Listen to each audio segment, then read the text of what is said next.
还怎么样？主动脉剥离。心脏主动脉剥离裂四轮，裂到手膝部这边。手膝部要从那里。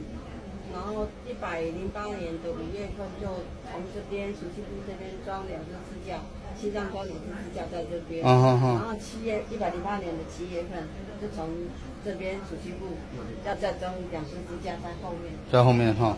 对对对。然后3年前也是，对，在108年5月份心脏主动脉剥离的时候，就已经在手术当中已经有被细菌感染到金黄色葡萄球菌，然后胸椎的脊椎的第7、第8节就被吃掉了，2个月就被吃掉了，然后9月份就整90度的弯下去，半夜起来上厕所没办法上厕所，然后就怎么样？90度怎么弯下去？身体整个人这样子啊，整个人弯下去。对，整个就站不起来了，然后就赶快急诊到加护病房，然后看一看，本来以为是癌症，后来不是，是整个检查是整个骨头2节第7、第8节胸椎都吃掉了，然后就紧急灌骨泥，这样子，然后灌得突到现在都后面就是胀痛，左边左侧就是脊椎这边都胀痛，对，现在就很舒服了。然后现在后面还会痛吗？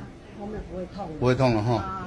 其实3年前也是那个四五关节滑脱本就要手术，不过也没有手术。然后是上个月去我们社区旅游，然后走了一下就发作起来，然后吃我平常的吗啡的止痛药没有效，就去挂急诊，用注射的吗啡，有止痛下来，可是在回诊的时候照那个核磁共振说一定要开刀，一定要开刀。后来没开刀，看我先生看到。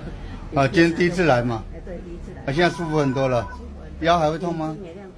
不痛了哈，背后也不痛了。对。手膝部来，膝盖动一下。可以，刚刚就可以蹲下来，站起来。可以蹲下来。手膝部还会痛吗？不会，这样不会痛了。不会痛了哈。以前蹲着站不起来，现在站得起来。可以站起来吗？蹲着多之前蹲着这边就一直站不起来，我这样慢慢起来。他蹲下去站不起来。有办法。对，有办法了嘛哈。真的了。会站起来了。可以。我做沙库拉，我做可以作证，我是他先生。当场老师调整，然后马上就好。马上就好了。